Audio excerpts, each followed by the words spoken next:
Vocês fizeram a prova do Enem da UEL e o resultado, meus amigos, me deixou um pouquinho preocupado. Eu sou o Henrido e esse vídeo vai ser para falar sobre a nossa dinâmica que nós fizemos sobre o Enem da UEL. O Enem da UEL foi uma dinâmica que nós fizemos onde vocês iriam ter o conhecimento de vocês testados e o vencedor ganharia acesso à nossa plataforma de cursos pelo Plano Ropa por 3 meses. Além do mais, se você adicionasse no campo cupom a sequência das respostas, você ganharia 35% de desconto na compra de qualquer produto da Universidade Libertária. E isso para os 10 primeiros ganhadores. Eu vou ser sincero, na hora que eu fiz as perguntas eu deixei um pouquinho difícil. A ideia era testar o conhecimento de vocês e para isso eu deixei algumas pegadinhas no meio do caminho. O resultado de...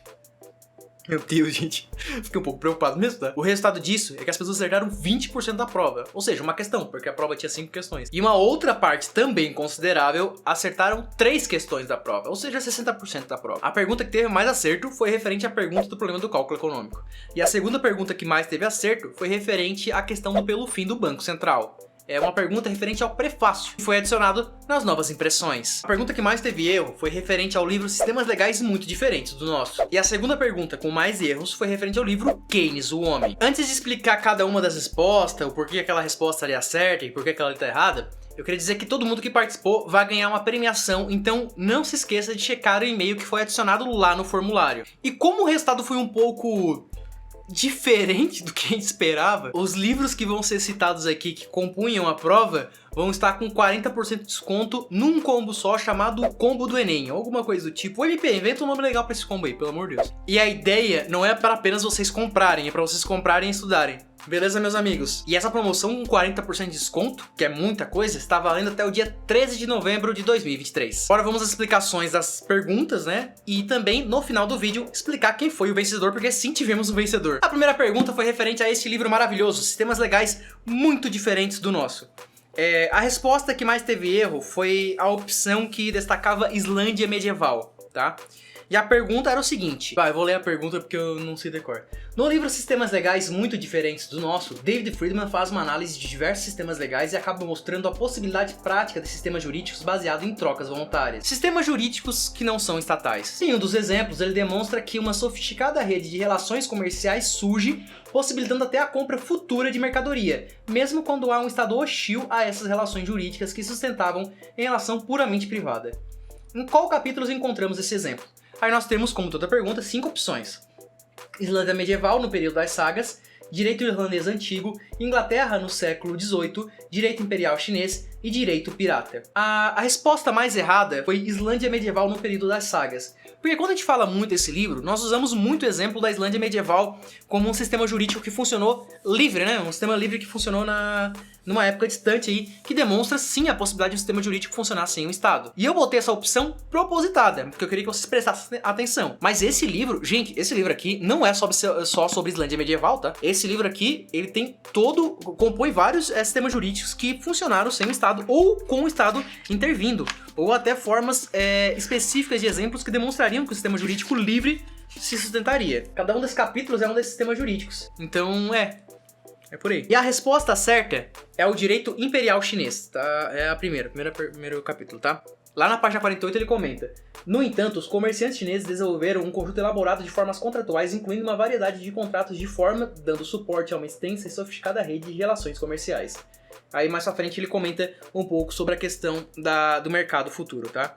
Então, a resposta certa era direito imperial chinês, tá? Esse era o capítulo certo dessa pergunta. Deixa eu deixar o livro aqui em cima. Novamente, a ideia era testar o conhecimento de vocês e para vocês não responderem coisas óbvias, né? Mas vocês viram que é interessante o livro? Se você não tem um livro de sistemas legais, adquira, porque tem muitos exemplos práticos, como eu comentei para vocês agora há pouco, que vale a pena você ler, principalmente em discussões de debate público. Vale a pena vocês terem conhecimento sobre isso. A segunda pergunta é: para explicar o surgimento do Estado e, por consequência, explicar o Estado moderno, Franz Oppenheimer faz uma análise sociológica do Estado.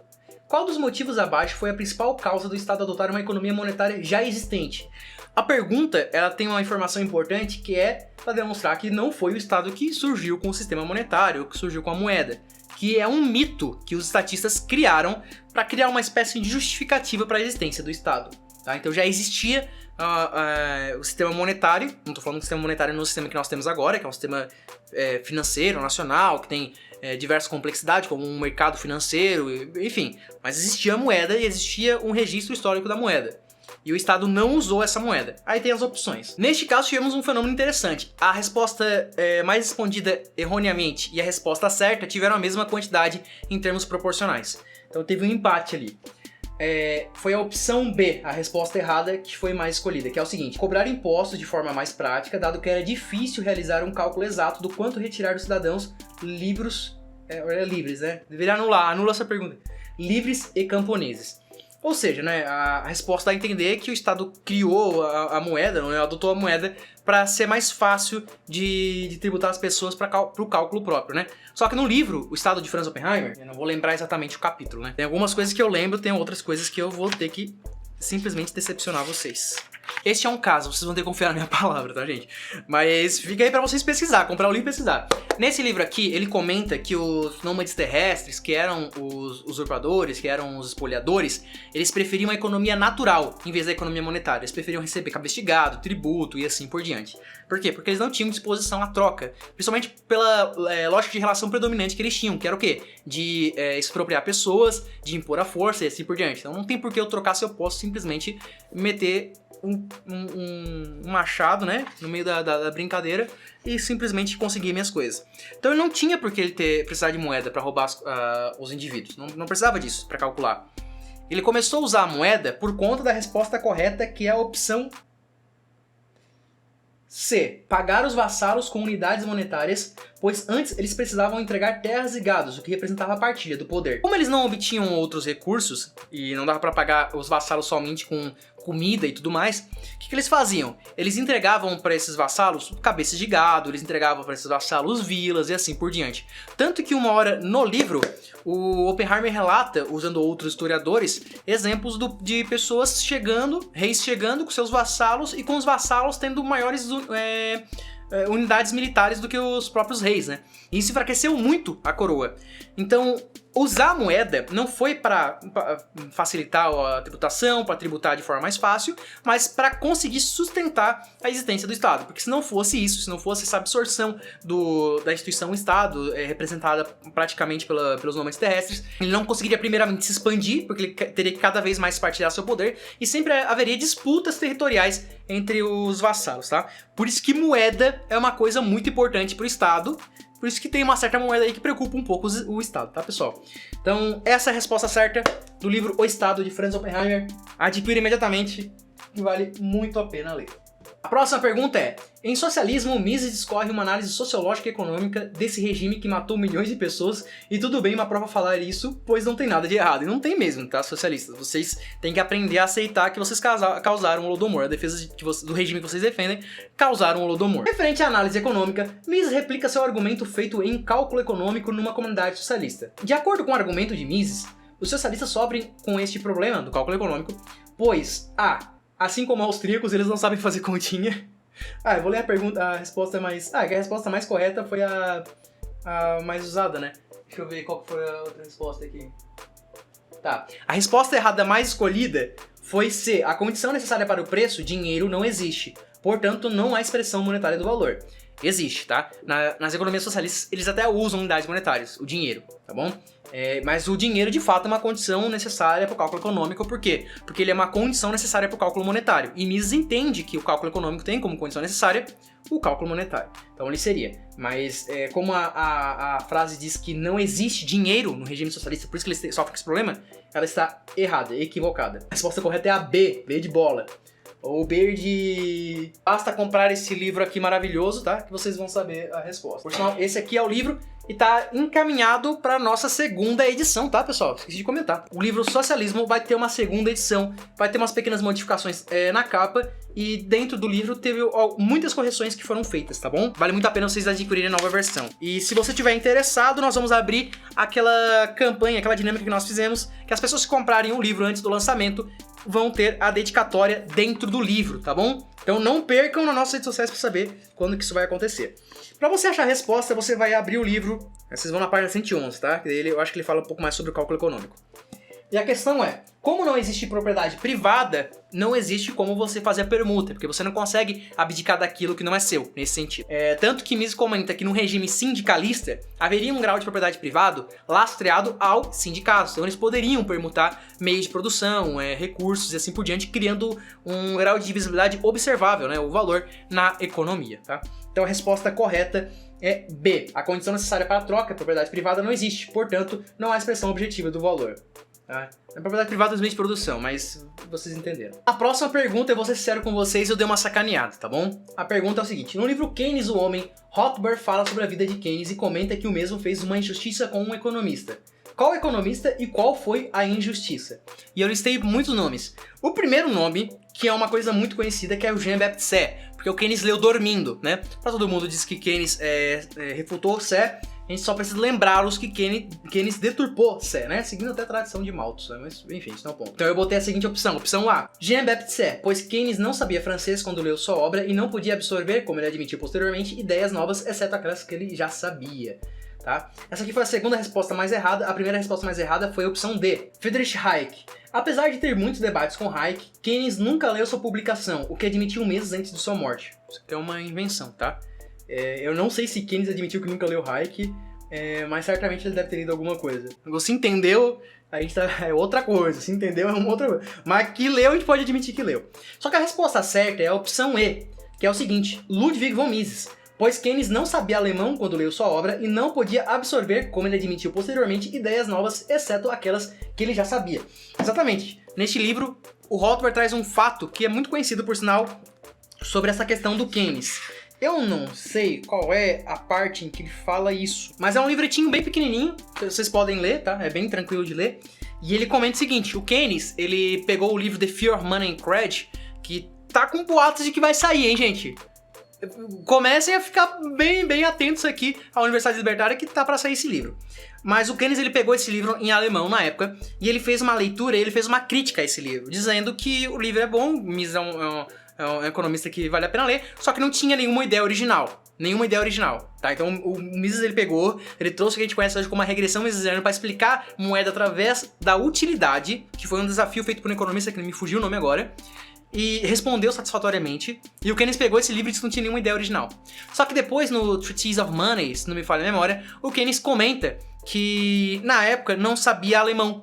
Quer dizer, ele sabia, só que ele não conseguia absorver ideias novas, exceto aquelas que ele já tinha. Que é tipo uma meia-culpa, de tentar justificar por que ele fez aquela, enfim, né, avacalhação com o Mises. Então, o Keynes não sabia absorver ideias novas, e foi justamente isso que criticou no Mises. Ah, Keynes... Olha, Keynes, eu não vou te dizer nada, meu amigo, eu não vou te dizer nada. Espantalhou Sé, espantalhou Mises. Mais um autor e ele ganha uma música no Fantástico, tá? E a última pergunta é, nas novas impressões do livro Pelo Fim do Banco Central, constam com o prefácio de enredo, onde o mesmo busca mostrar a possibilidade de um sistema financeiro estável sem Banco Central. Qual país ele usou como exemplo? Eu usei dois, tá? Mas só botei uma opção aqui. A, Escócia, B, Irlanda, C, China, D, Japão e E, Brasil. A resposta errada mais escolhida foi Irlanda. Eu acho que muito porque tava na primeira opção também, né? Daí o pessoal deve ter pensado, pô, surgiu duas vezes Irlanda, então deve ser isso aqui. Mas o país que eu usei em exemplo é a Escócia. Como tá no prefácio, é mais fácil de ler. Por sinal, eu fiz um vídeo no meu canal no YouTube falando sobre isso, que é sistema financeiro no Ancapistan, ou existiria Banco Central no Ancapistan. É só ir no meu canal, Henry do YT, que vocês vão ver. Mas também tem um vídeo aqui na Universidade Libertária que responde tanto a questão do livro O Estado, que foi a segunda questão, quanto também que faz uma leve pincelada sobre isso, porque eu usei um pouco do prefácio para falar sobre. Tanto que nesse prefácio do Pelo Fim do Banco Central, eu busco responder duas questões que um usuário trouxe aqui na Universidade Libertária em algumas lives, que é o usuário O Libertário.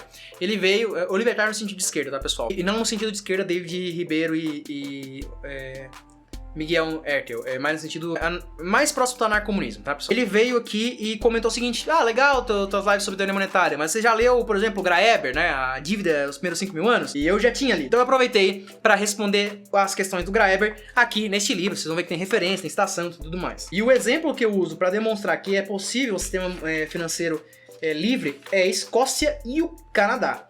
Na parte aqui, ó, da necessidade de um banco central. Não sei se vocês viram. Ó, é bem aqui, vou ler um pouco do trecho para vocês. Dito isso, voltamos à história do sistema financeiro, mais especialmente à história do sistema bancário escocês, no século XVIII. Naquela época, o sistema escocês, ao contrário do sistema inglês, não contava com um banco privilegiando o responsável pela emissão monetária, o que hoje conhecemos como Banco Central. Na verdade, na época, o Banco da Escócia recebeu a primeira autorização para operar serviços bancários, mas por questões específicas o parlamento permitiu a criação de um banco concorrente, o Banco Real da Escócia. Isso, por sua vez, permitiu a abertura de inúmeros outros bancos capazes de emitir notas bancárias. Foi exatamente esse passo que tornou a Escócia notável em relação à estabilidade financeira. A estabilidade ocorreu devido à prática quase sagrada dos bancos de apresentarem as notas dos bancos concorrentes nas casas de compensação, onde os funcionários descobriam o quanto cada banco devia ao outro. Eu falo um pouco mais sobre a origem desse conhecimento, né, que foi o livro Financial Stability Without Central Banks, do George Selgin. Vale muito a pena ler. E comento que é possível, sim, um sistema monetário sem a necessidade de um banco central. Usando o exemplo da Escócia.